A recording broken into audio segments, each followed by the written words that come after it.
What if I told you that 95% of people over 70 are unknowingly sabotaging their own independence? There's a 78-year-old woman named Dorothy who rides her bike to the grocery store every Tuesday. Her neighbors think she's crazy, but doctors say she's doing something that could add 15 years to her life. Scientists recently discovered that people who live past 90 share 7 specific habits. But here's the shocking part. Most of these habits have nothing to do with diet or exercise. By the end of this video, you'll know exactly why some 80-year-olds are sharper than 50-year-olds and why others seem to age overnight. If you're over 70, what I'm about to share could determine whether you spend your golden years thriving or struggling. Listen. If this video speaks to you or someone you care about, please consider hitting that subscribe button and the like button. It helps so much, and it tells me you want more content that actually matters to people like you. Now let me ask you something personal. When you wake up tomorrow morning, will you feel like you're winning at life? Or will you feel like life is slowly winning against you? There's a secret that doctors are just beginning to understand. Some people seem to have cracked the code of aging gracefully. They're not just surviving their 70s and 80s, they're absolutely thriving. And today, I'm going to show you the 7 signs that you're one of these rare individuals. But here's what's really fascinating. According to recent research from the National Institute on Aging, these signs aren't what you think they are.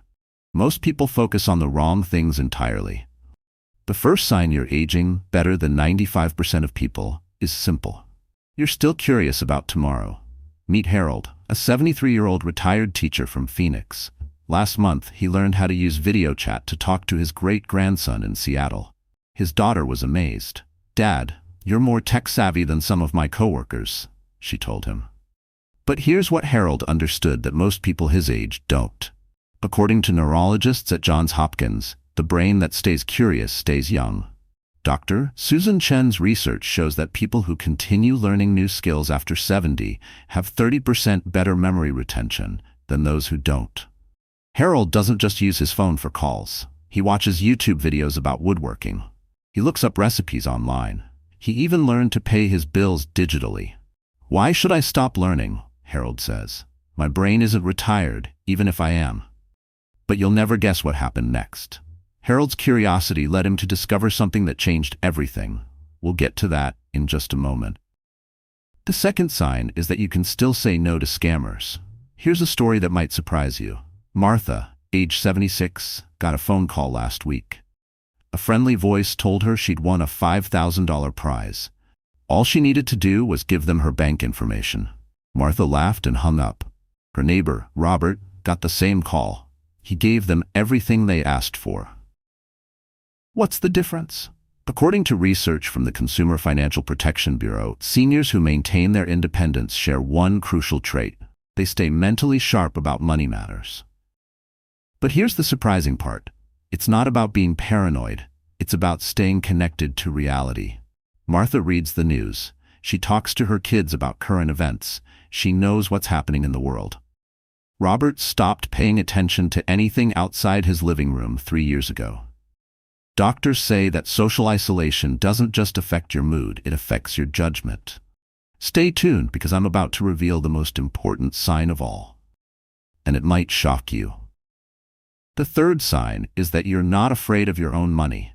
Let me tell you about Patricia and James, both in their late 70s. Patricia checks her bank account online every week. She pays her bills herself. She even invested in a small certificate of deposit last year. James hasn't looked at his finances in 2 years. His son handles everything. Guess which one feels more confident about their future? According to financial gerontologists, seniors who stay involved with their money live with less anxiety and more dignity. But here's what's really interesting. Patricia wasn't always financially savvy. She learned. At age 74, she took a basic financial literacy class at her local library. "I refuse to be helpless," she told me. "Money is just numbers. I can learn numbers." And learn she did. Patricia now helps other seniors in her community understand their Medicare statements.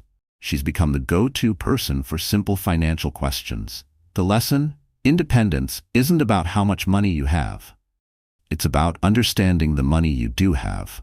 But wait, There's something even more powerful than financial independence. Something that can transform your entire family dynamic. The fourth sign might sting a little, but I need to be honest with you. Your family actually enjoys your company. Some grandparents are invited to every family gathering. Others are tolerated. What makes the difference? Meet Eleanor, 79 years old. Her grandchildren fight over who gets to sit next to her at dinner. They call her just to chat. They bring their friends to meet her. Then there's Frank, also 79. His family visits out of obligation. Conversations are strained. Everyone checks their phones. What's Eleanor doing differently? According to family therapists, seniors who stay connected to younger generations share specific communication patterns. Eleanor asks her grandchildren about their interests. She listens without judging. She shares stories that relate to their experiences, not just her own memories. Frank talks about the good old days and complains about kids these days. But here's the beautiful part. Eleanor's 16-year-old granddaughter recently told her, "Grandma, you're not like other old people. You actually get it." The secret? Eleanor reads about current events. She knows what's happening in music, movies, and social media. Not because she loves these things, but because she loves her grandchildren.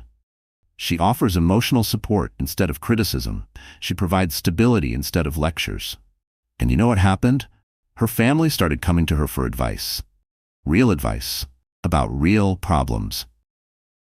But if you think that's impressive, wait until you hear about the fifth sign.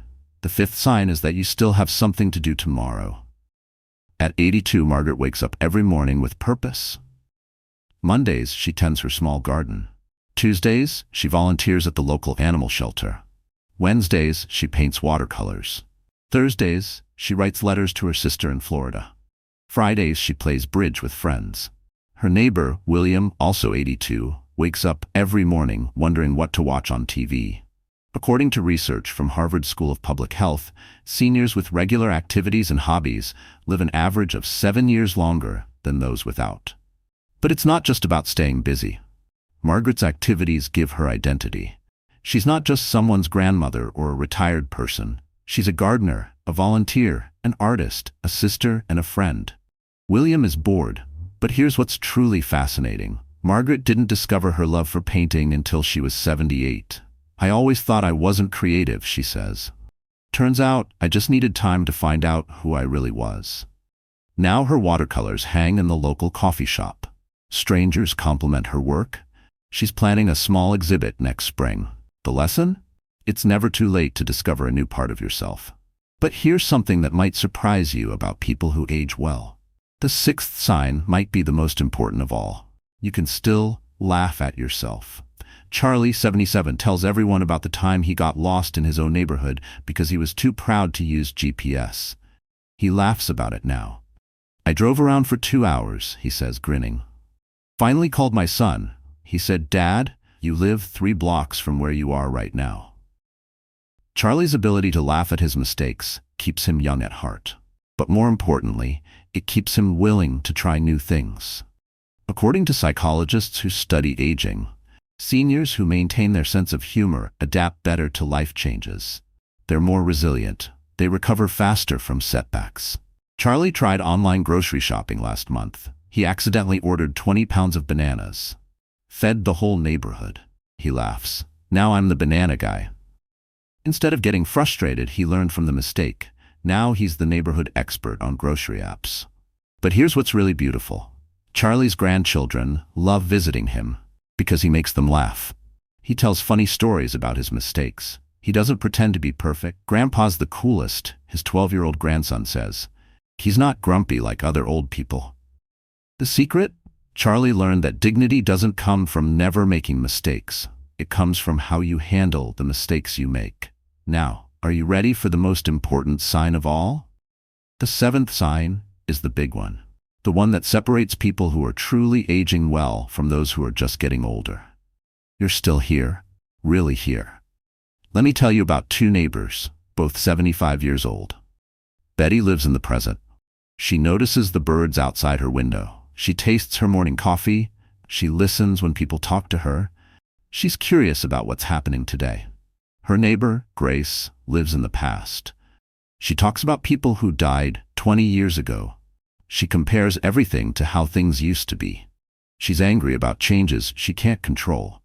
According to research from the University of California, seniors who focus on the present moment report higher levels of life satisfaction and better mental health.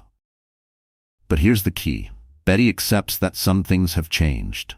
Her knees aren't what they used to be. Technology is different. The world has moved on, but instead of fighting these changes, she adapts to them. She uses a grocery cart as a walking aid. She asks for help when she needs it. She learns new ways to do familiar things. Grace fights every change. She refuses help. She insists on doing things the way she always has, even when it's harder now. The result? Betty stays engaged with life. Grace becomes increasingly isolated and bitter. But here's the most beautiful part of Betty's story.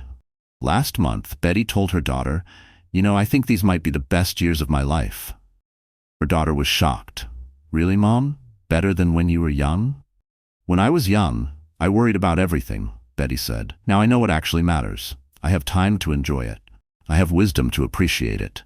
And I'm not too proud to ask for help when I need it." That's the secret. That's what separates people who age well from those who don't. Now here's what I want you to understand. If you recognize yourself in these 7 signs, you're not just aging well. You're aging better than 95% of people your age. You're part of a small, remarkable group of individuals who have figured out something that most people never learn. Aging isn't about what you can't do anymore.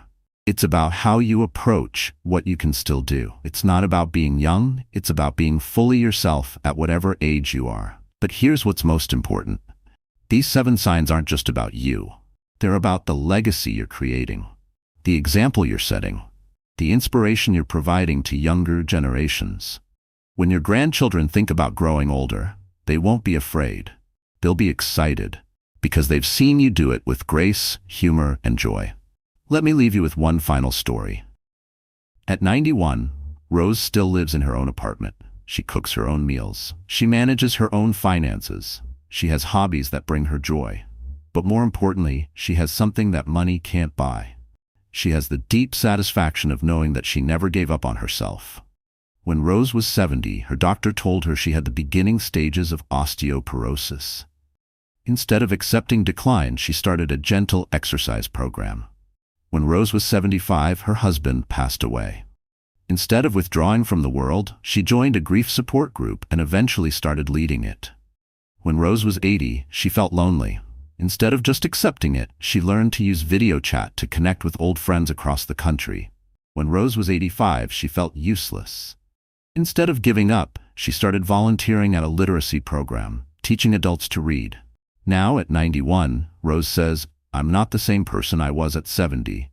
I'm better." That's the secret. That's what these 7 signs really mean. You're not just surviving your golden years. You're creating them. If this resonates with you, please hit that like button and subscribe. It truly helps me make more content that matters to people like you. But more importantly, I want you to know something. Whether you recognized yourself in all 7 signs or just one, you have the power to age on your own terms. You have the power to be the kind of older person that younger people admire instead of pity. You have the power to prove that growing older doesn't mean growing smaller. Your best years don't have to be behind you. They can be ahead of you. They can be right now. So here's my challenge to you. Pick one of these 7 signs, just one. And for the next week, focus on strengthening it. Learn something new. Practice saying no to something that doesn't serve you. Check your bank balance, call a family member, try a new hobby, laugh at a mistake. Be present in this moment. You're not too old to grow. You're not too old to change. You're not too old to surprise yourself.